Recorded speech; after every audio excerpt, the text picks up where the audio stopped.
Hello everyone.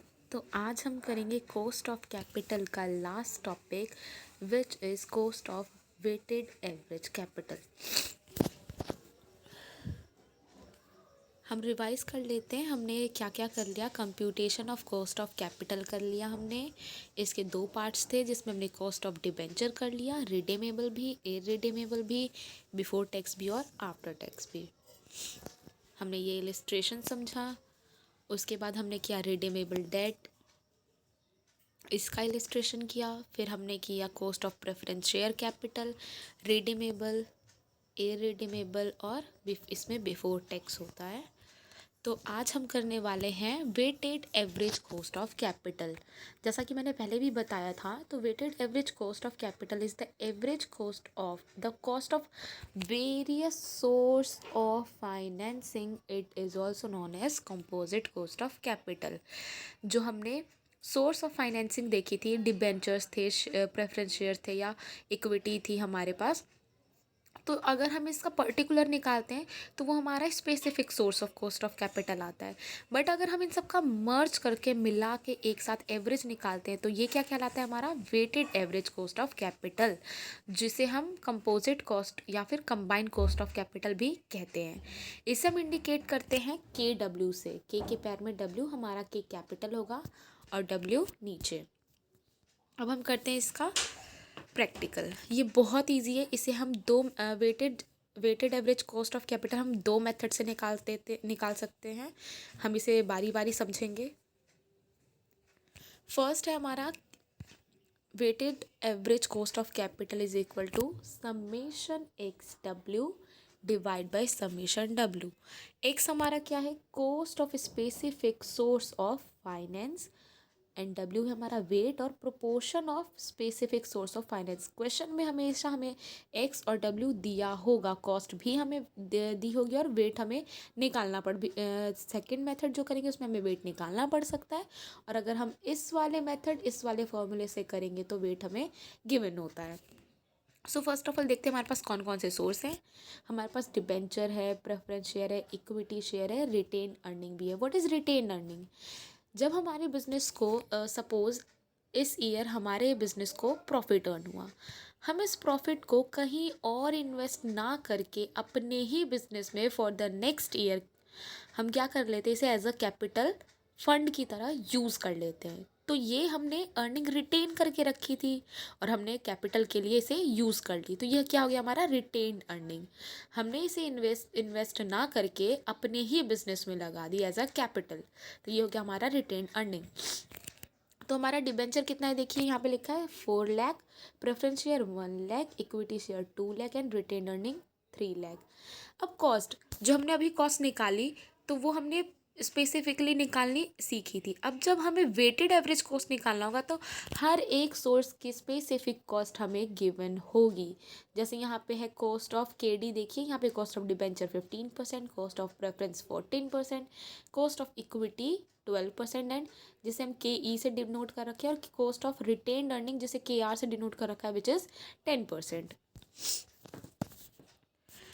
तो हमारे पास हम हमेशा यहाँ पे एक चीज़ ध्यान रखेंगे कि जो हमारा x है, यहाँ पे देखिए हमने यहाँ पे समेशन XW एक साथ निकाला है।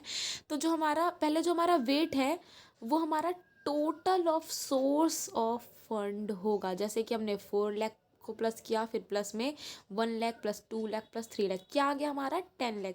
यहाँ पे मैंने W भी यहाँ पे लिख रखा है। तो ये हमारा हो गया वेट, हमारा समेशन वेट तो आ गया which is 10 lakh rupees.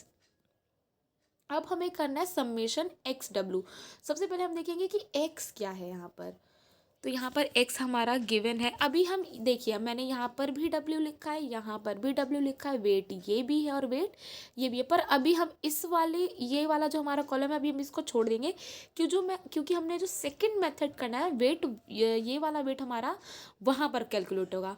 But according to this method हमारा वेट क्या होगा, जो हमारी वैल्यू होगी सोर्स ऑफ फंड की वो हमारा वेट होगा। एक्स हमारा जो होगा, यहाँ पे एक ही एक्स दिया हुआ है तो ये हमारा एक्स कैसे निकला, तो देखिए जो ये मैंने लिखा है ऊपर कॉस्ट, तो कॉस्ट हमारा यहाँ से आया 15%। 15% को अगर हम परसेंट से हटा देंगे तो हमारा क्या आएगा 0.15। तो हमने पहले कॉस्ट को फर्दर ऐसे नॉर्मल फॉर्म में बना लिया। तो हमारे पास W है, हमारे पास X है। इस वाले W को आपको नहीं छेड़ना है, मैं बार बार रिपीट कर रही हूँ, इस W का हमें कुछ भी नहीं करना, क्योंकि इस मेथड में हम जो वैल्यू ऑफ फंड है हम उसको ही वेट मानते हैं। तो हमारे पास W आ गया विच इज़ 10 लाख। अब हमारे पास है कॉस्ट जो है हमारा X। तो अब हम X और W को इंटू करके, और अगर हम सबका जैसे कि हमने 4 लाख इंटू 0.15 कर लिया, जैसे हमने आगे कर रखा है। अभी हम इसको भी कुछ नहीं देखेंगे because it is second method, अभी हम इसको छोड़ देते हैं। अभी हम समेशन X और W निकालते हैं।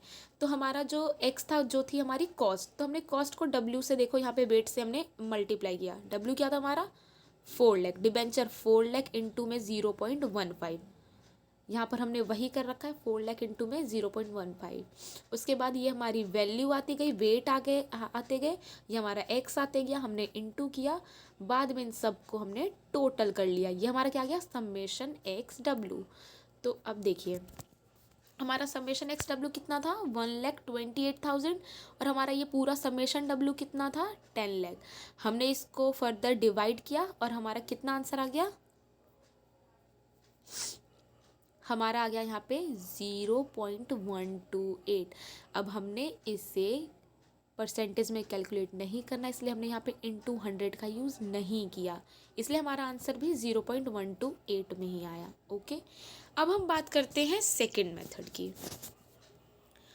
वो तो था हमारा समेशन वाला मेथड। अब हम अगर सेकंड मेथड की बात करें तो देखिए ये W1, W2, W3, W4 ये हमारे वेट हैं, और ये जो हमारा KD है cost of debenture, cost of preference, cost of equity and cost of retained earning. Cost हमें दी हुई थी। अब हमारा वेट, अब हम इस वाले मेथड में वेट को क्या करेंगे, इसको कंसीडर करेंगे और इसको नहीं करेंगे। हमारे पास दो मेथड है, अगर हम समेशन XW वाला लेते हैं तो हमेशा हम इस वेट को ना लेकर के वैल्यूज़ को लेंगे। अब हमने जो सेकंड मेथड किया है उसमें हमने क्या करना है W1 into cost of debenture, फिर WD जो है हमारा, जो हमारा W weight 1, weight 2, weight 3, weight 4 आते जा रहा है, उनको उसके कॉस्ट के साथ हमें इंटू करते जाना है। कॉस्ट हमारे पास दी हुई है जिसे हमने इस फॉर्म में कर लेना है, ये हमारा X है। तो उसके बाद देखिए कॉस्ट ये है हमारी। अब ये वेट, ये वाला वेट हमारा कैसे निकला सेकेंड मेथड के अकॉर्डिंग, तो अगर हम 4 लाख को 10 लाख से डिवाइड करें तो हमारा आता है 0.4, 1 लाख को 10 लाख से 0.1, 2 लाख को 10 से, यानी कि हम स्पेसिफिक जो वैल्यू ऑफ सोर्स है उसे अगर हम टोटल वैल्यू ऑफ वेट जो हमारा बनता है उससे डिवाइड करते हैं। जैसे वेट मैंने यहाँ पे देखिए निकाल के दिखा रखा है एग्जाम्पल के लिए कि आप कंफ्यूज मत होना। जो हमारा सेकेंड मेथड है उसमें हमारा weight 4 lakh divide by 10 lakh, हमारा हर एक को टोटल के साथ डिवाइड करने के बाद निकलेगा। और जो हमारा ये वेट था उसमें तो हमने टोटल कर लिया, हमारा समेशन W निकल गया। यहाँ पर वेट हमारा पॉइंट में आ गया, यहाँ पर हम इस वाले को कंसिडर करेंगे। तो अब देखते हैं, तो हमारा W ये है और X तो हर केस में X यही रहेगा, बस बदलेगा तो क्या W, हमारा वेट बदलेगा। तो सेकेंड मेथड में देखो 0.4 इंटू 0.15 हमने वही कर रखा है यहाँ पे, वेट 1 को उसके कॉस्ट के साथ, वेट 2 को उसके कॉस्ट के साथ, और वेट 3 को उसको, और वेट 4 को, इन सभी के कॉस्ट को एक एक के साथ हमने उसके साथ फर्दर करते गए इंटू, और सबको ऐड कर दिया। हमारा क्या आ गया 0.128 जो हमारा कॉस्ट ऑफ है, वेटेड एवरेज कॉस्ट है, जो कि ये भी हमारा 0.128 है, और इसमें देख सकते हैं ये भी हमारा। तो अगर आप ये मेथड यूज़ करो या फिर आप वो मेथड यूज़ करो आपका आंसर सेम ही आएगा। पर ये देखने से कुछ भी नहीं होगा, आप सभी को ये प्रैक्टिकली ट्राई भी करना होगा, क्योंकि ट्राई करोगे आपको तभी पता चलेगा कि आप क्या गलती कर रहे हो, क्या नहीं कर रहे हो, क्या डाउट है, वो सारी चीज़ें आपको क्लियर होगी अगर आप प्रैक्टिकली से ट्राई करेंगे। तो आज के लिए इतना ही, यहाँ पर हमारा चैप्टर कंप्लीट होता है। Thank you so much. ये बात ज़रूर याद रखना कि फर्स्ट मेथड में हमेशा वेट जो होगा हमारा वैल्यू होगी, उसका टोटल होगा। सेकंड मेथड में जो हमारी वेट होगी वो इस तरीके से निकाली जाएगी, हर इस एक स्पेसिफिक सोर्स को total of value of source से डिवाइड करेंगे। मैंने ऐसा करके दिखा रखा है, हमेशा याद रखना। और ये इस तरीके से आप करेंगे तो आपका ये प्रैक्टिकल क्वेश्चन हो जाएगा। Thank you so much.